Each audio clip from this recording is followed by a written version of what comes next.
কাউসার যেটা রেজাউল হক বিরতির আগে বলছিলেন যে আসলে কবে বিব্রত হবেন। পাশাপাশি আরেকটা ছোট্ট প্রশ্ন যোগ করে দেশ সাথে আমরা দেখছিলাম যে বিএনপি মহাসচিব মির্জা ফখরুল ইসলাম আলমগীর এই বিষয়টি নিয়ে যখন কথা বলেছেন তখন তিনি এই প্রশ্নটাই রেখেছেন যে সাবেক সেনাপ্রধান এবং সাবেক পুলিশ প্রধান আসলে কার সৃষ্টি বা কাদের দ্বারা তৈরি হলেন। এই প্রশ্নের উত্তর কি আওয়ামী লীগ বা সরকার নিজেরাই খুঁজবেন? আমি চেষ্টা দিয়ে শুরু করি।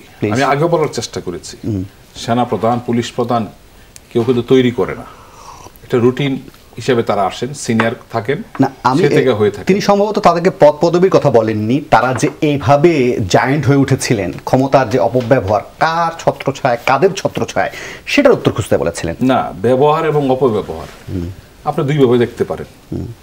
এখন তাদের বিরুদ্ধে সুবিষ্ট অভিযোগ হয়েছে বলে আপনি এটা বলতে পারছেন, তখন তো কেউ নজরে আনে নাই। নজরে আনলে বা কোনো মিডিয়াতে আসলে তো সেটা বিবেচনা নেওয়া হতো।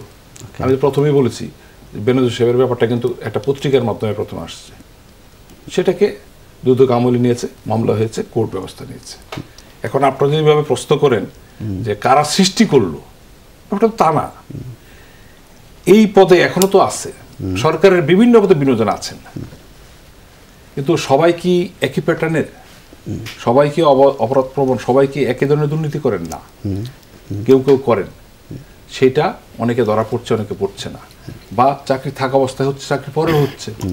এটা তো ঠিক যে এই সরকার এই ব্যাপারে একটা অ্যাকশনে যাচ্ছে, স্পষ্টত দুইজনই তো বলেছেন, স্বীকার করেছেন যে না, সরকার কিন্তু এইসব ব্যাপারে অন্তরায় হচ্ছে না, না আপনারা চালিয়ে যান। এবং সরকার তো বলা হয়েছে, আমাদের দলের কথা বলেছে যে এই ব্যাপারে সরকার কোনো বাধা, যার আইন আইনের মতো চলবে। আমার ভাই রাজা ভাই একটা কথা বলেছেন, নিম্ন আদালত, এক সময় নিম্ন আদালত কিন্তু স্বরাষ্ট্রমন্ত্রীর অধীনে ছিল, বিশেষ করে সিএমএম কোর্ট বা ম্যাজিস্ট্রেট কোর্ট। এখন কিন্তু কোনো কোর্ট স্বরাষ্ট্র মন্ত্রণালয়ের আন্ডারে নাই, আইন মন্ত্রণালয়ের, আইন সুপ্রিম কোর্টের আন্ডারে, তাই না?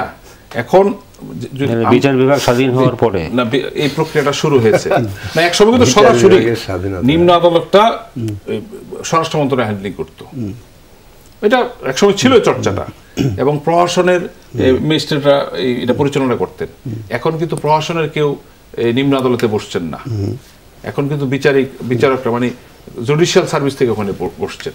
আমরা একটা প্রক্রিয়া শুরু করেছি, কারণ একটু সময় লাগবে, বাট হয়েছে। কিন্তু এখন আইন মন্ত্রণালয় সমন্বয় করে, কিন্তু এইগুলো সিদ্ধান্ত কিন্তু সুপ্রিম কোর্ট থেকে আসে, এটা বুঝতে হবে। আমরা সমালোচনা করতে পারি, এখানেও কোনো কোনো বিচারকের বিরুদ্ধে কথা উঠতে পারে, এবং অনেক বিচারক কিন্তু স্ট্যান্ড বাই রিলিজ হচ্ছেন, এটা সেটা হচ্ছেন, তাই না? তার এটা হচ্ছে, দেখতে পাচ্ছি আপনার বিব্রত বা দায় যেটাই বলেন, এটা বলতেই পারেন।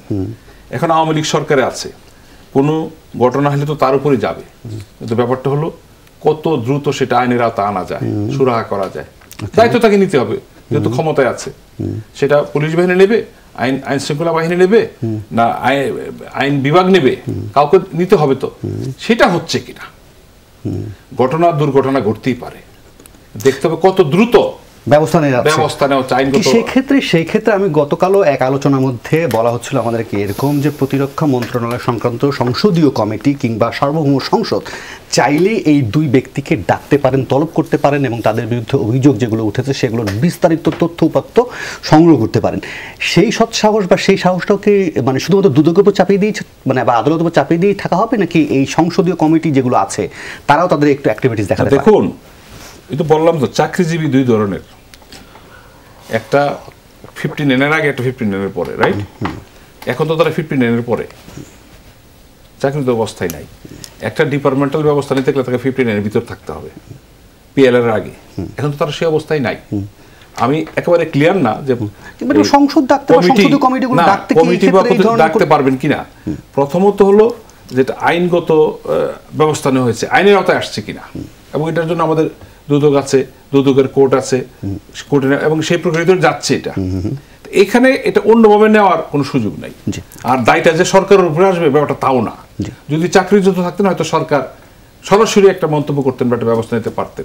এখন কিন্তু সরাসরি নেওয়ার কোনো সুযোগ নেই। তবে এই প্রক্রিয়াটাকে কিন্তু বাধাগ্রস্ত করছে না, বলছে না আইনের মতো চলবে, তার ব্যবস্থা করেন। জি, আমি